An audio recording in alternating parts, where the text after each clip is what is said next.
ખબર છે આપણી કમ્પ્યુટર સ્ક્રીન પર જે દેખાય છે એ બધું કાગળ પર જીવંત કેવી રીતે થઈ જાય છે? ચાલો આજે આપણે એ જ જાદુઈ મશીન એટલે કે પ્રિન્ટરની આખી દુનિયામાં એક ડૂબકી મારીએ.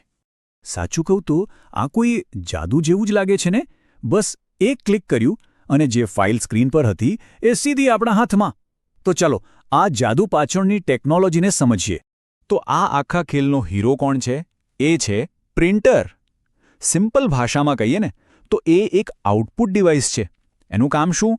કમ્પ્યુટરની ડિજિટલ ભાષાને સમજવી અને એને કાગળ પર છાપીને આપણને આપવી.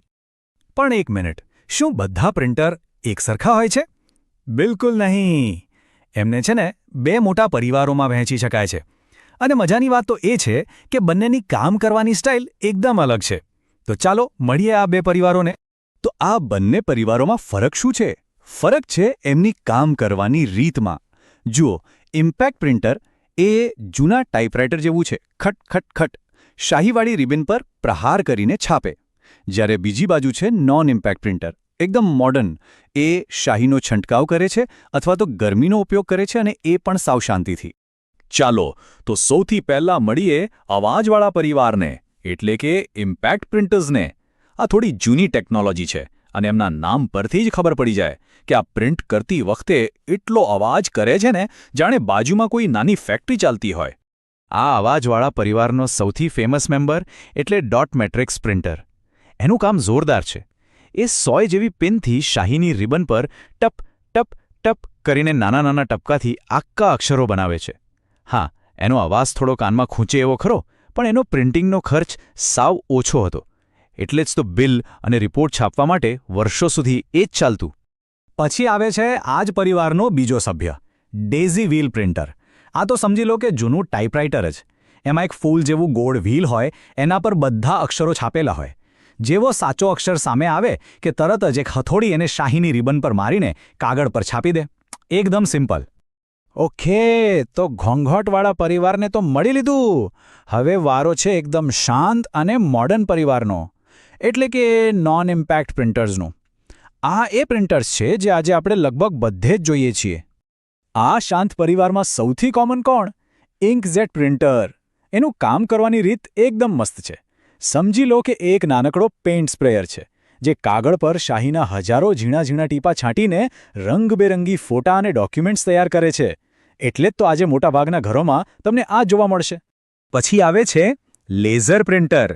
અને આની ટેકનોલોજી તો સાવ જાદુ જેવી છે. એ શું કરે ખબર છે?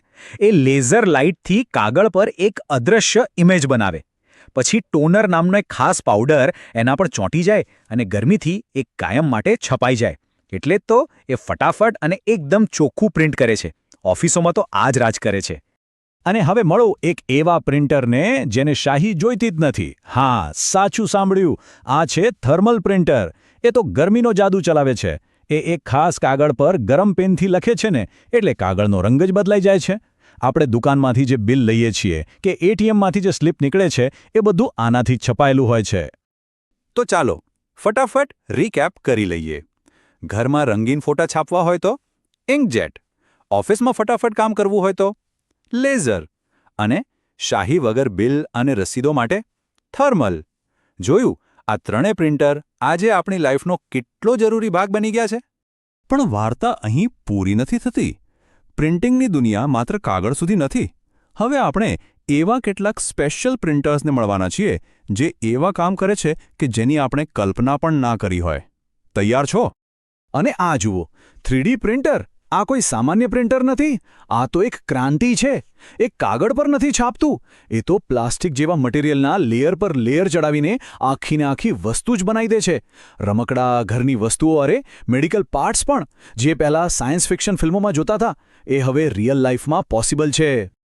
પણ માની લો કે તમારે કોઈ બહુ જ મોટી વસ્તુ પ્રિન્ટ કરવી છે, જેમ કે કોઈ બિલ્ડિંગનો મોટો નકશો અથવા તો રસ્તા પર લાગેલું વિશાળ બેનર. તો એ કેવી રીતે છપાતું હશે? એના માટે છે પ્લોટર. આ તો સમજી લો પ્રિન્ટરનો બાહુબલી છે. ખાસ કરીને એન્જિનિયર્સ અને આર્કિટેક્ટ્સ આનો ખૂબ ઉપયોગ કરે છે. અને છેલ્લે એક એવું મશીન જે બધું જ કરી શકે. ઘર અને ઓફિસનો જાદુઈ પટારો, ઓલ ઇન વન પ્રિન્ટર. આ એક જ ડિવાઇસમાં પ્રિન્ટ પણ થાય, સ્કેન પણ થાય, કોપી પણ નીકળે અને ક્યારેક તો ફેક્સ પણ થઈ જાય. મતલબ કે એક મશીન અને કામ અનેક, જગ્યા પણ બચે અને પૈસા પણ. તો જોયું ને, નાના નાના ટપકાંથી પ્રિન્ટ કરવાની શરૂઆત થઈ હતી અને આજે આખી ને આખી 3D વસ્તુઓ બની રહી છે. પ્રિન્ટરની આ દુનિયા ખરેખર કેટલી મોટી અને અદ્ભુત છે, નહીં? તો ચાલો, જતા પહેલા આ બધા પ્રિન્ટર્સની સુપર પાવર્સને ફટાફટ યાદ કરી લઈએ. ડોટ મેટ્રિક્સનું હથોડા જેવું પ્રહાર, ઇંકજેટનો રંગબેરંગી શાહીનો છંટકાવ, લેઝરનું લાઇટથી ડ્રોઈંગ અને 3D પ્રિન્ટરનું પ્લાસ્ટિકથી સર્જન. દરેકની પોતાની એક ખાસિયત છે. જે રીતે ટેકનોલોજી ભાગી રહી છે એ જોઈને એક સવાલ તો મનમાં આવે જ છે કે ભવિષ્યના પ્રિન્ટર કેવા હશે?